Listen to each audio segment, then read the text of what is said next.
at plus 200, I still can't take it. I wanted Yeah. to originally take Barrios. I watched the tape of his last 2 fights. He's so bad. Like, he's so bad. His footwork is atrocious. It's a train wreck. He can't move. He gets hit. And he's not even a bad athlete. It's just like, it looks like he gets stuck in cement at times. He drops his hand. He telegraphs his shots. He's going to eat a left hook. And he might be doing okay for a while. But I think with the explosiveness of Ryan, I just think he's too defensively sloppy to survive. He struggled. I went back. I watched the fight. I originally thought in the Pacquiao fight, the draw was probably fair. Watching it again, Barrios lost that fight, and he lost to Ramos. So he lost to Ramos, lost to Pacquiao, looked like trash in both those fights, and now he's fighting a prime 27 or however old he is, Ryan. I don't. Originally, I thought he had a chance, and I really broke down the tape. It's like he's too flawed. But so I'm taking Ryan and probably on points. How do you see it going? What's your book giving Ryan on the money line? Like, not that good, right? He's a big favorite. Nah, it's minus 250. It's not terrible, but okay. Yeah. And Ryan on points, I do like the over. The over 10.5 is minus 150. That's not terrible. But Ryan by points is plus 230. But I'm not taking that. I'm just taking Ryan on the money line. Yeah, it's cool that you have a no bet list. I mean, that's very clever. A couple days ago when we were in that like 4 to 5 days straight of like mid-tier obscure boxing cards, it was like one card after another. Not a lot, no big fights, but a lot of fights going down. I had like an 8-hour break, so I chose to what I did was I rewatched Pacquiao and Barrios as well, and I live scored it in my Discord and with notes and breakdown. And I remember watching it the first time, and I scored a 115, 113 Barrios. And I rewatched it again, and I also scored it for Barrios. I felt Barrios won that. I felt Barrios won that fight. Now, in my notes, there's a lot of nuances in that fight. What happened? I felt like Barrios started off good with his jab. His jab then disappeared in the mid rounds. It disappeared though because in the 4th or 5th round, Manny Pacquiao made an adjustment. He started circling away from Mario Barrios' his backhand, and I think Mario Barrios' backhand is very underrated. And then, you look at some of the salvos, some of the combos Pacquiao lands. He lands he lands a couple good combos, but Barrios really didn't get hit that clean. And, he had the whole crowd against him. He's fighting a 46-year-old legend, the aura Manny Pacquiao, weird, tricky southpaw, even if it is 46. I felt like Pacquiao, it almost, I don't want to put a conspiracy hat on. It almost looked like they made a little bit of an agreement. But who knows if they did or not. Barrios was super cautious, respected him way too much. I like that he didn't get hit as much as he did. He is a one go, I go, you go sort of guy. But that's how he. That's how he fights. Punch with you. But that's how he fights, and that's his style. He's 6 feet tall. He's big at 147. I think he's going to be bigger. I think he's durable. I think he punches harder than people think. And you said that Mario's flawed. Ryan is ultra flawed, if you ask me. 100%, You said 100%, you said Barrios' 100%. feet are bad. I think Garcia's feet are worse. Garcia tells everybody in the entire world he wants to throw his lead hook. He limits his lead hook by wanting to throw it all of the time. He doesn't have a right hand. I think that the psychological questions with Garcia, I think what have you done for me lately? He looked terrible against Rolly Romero. Why do we think that that's not going to be the version we see on Saturday? Because that's what I'm leaning on. I think this is who he is now, the Garcia we saw against Rolly, and I think Barrios handles him pretty well. So at plus 210, Barrios is my dog of the week. There you go. I want to push back on one thing. Barrios' feet are. Look, I'm not saying Ryan. Who has worse feet? Barrios' feet. Do a poll. Garcia's feet are terrible. Garcia's feet are pretty terrible too, though, mate. He crosses his feet. He gets away with a lot of Barrios crosses his feet like it's his first day boxing. I can't. Neither one of them have ballet. At least when I'm watching Mario, he at least stays together technically more often than not. I've seen Garcia break apart in fights. But Mario gets hit, but he's showing me his head's massive. I'm leaning on the size advantage, the durability. Also, it should be mentioned, you go 12 rounds with a Hall of Famer living legend, you're going to take something with you. He didn't get hit. He didn't get hit enough to leave too much with him in that ring. He obviously got hit way more against Abel. So, yeah, we'll see. Yeah, I agree with I did want to address this. It did look like a sparring match. It looked like Johnny. You mentioned that it looked like there's some type of agreement. That's what it looked like to me, and I don't disagree.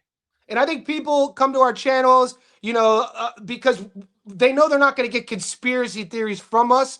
But I was cautious when I said that. But rewatching it, from about the fourth to fifth round on both sides too, it looked like Barrios was confused by seeing that movement initially, because Manny at 46.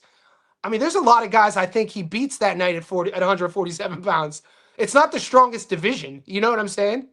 So, no, the division ain't what it used to be, for sure. Yeah, it's not the strongest. Let's say they had some type of agreement. Explain the Abel Ramos fight and the Maidana fight. Why the Barrios? Because after he beat Ugas, we're like, okay, Barrios has turned the page. Barrios found himself. And then he's looked like trash, horrible, and worse, I think, in each subsequent fight. So explain those fights. This is like a Venn diagram moment for myself and my channel, because you brought up no bet list, Barrios and Garcia, and I could attest to that. I could agree to that as well. I wouldn't push back on that.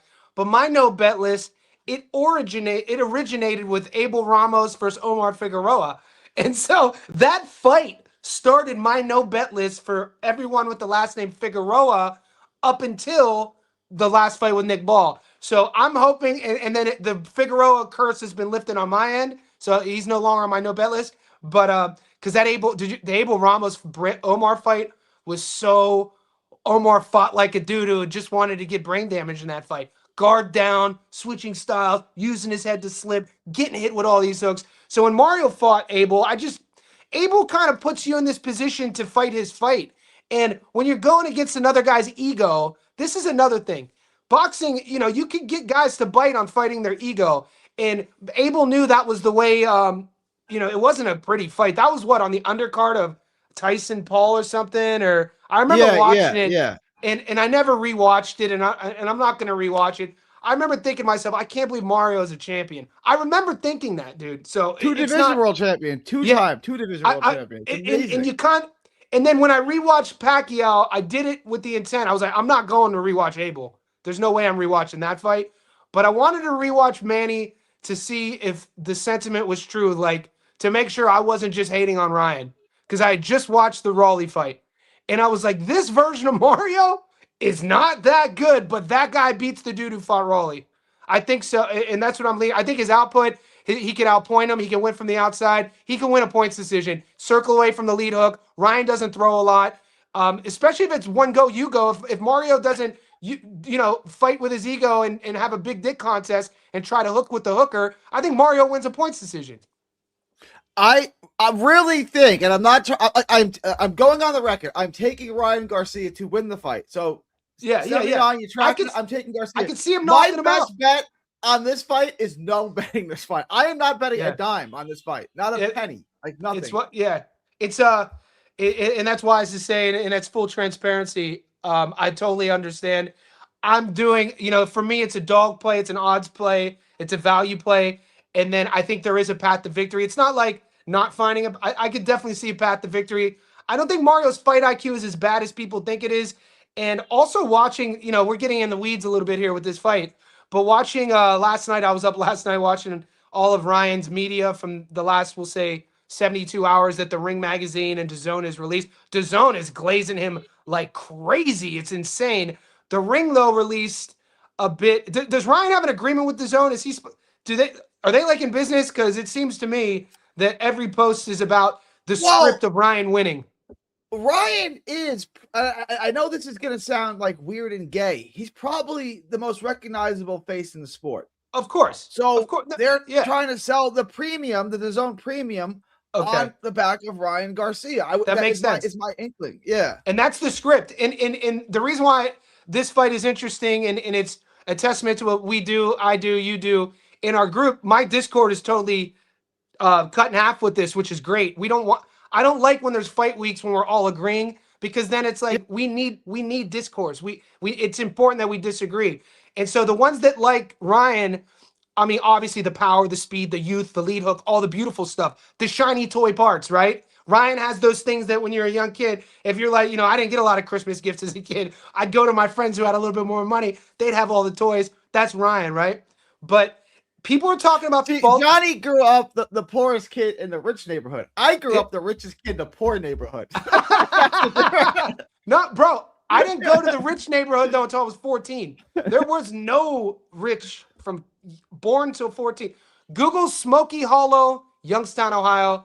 That was my neighborhood from the time I was up until I was 14. But I digress. I didn't know my parents were broke until I went to college, and I see how it is.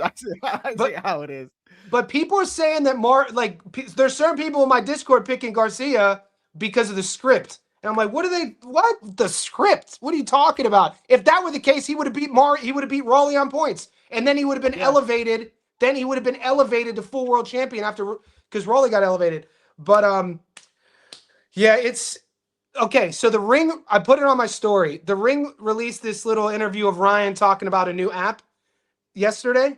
He looks horrible. His face, I sent it to Tommy and Paulie too in our chat. And I was like, when you're looking at a fighter in a weigh-in, my dad used to say he has vacancy in his eyes.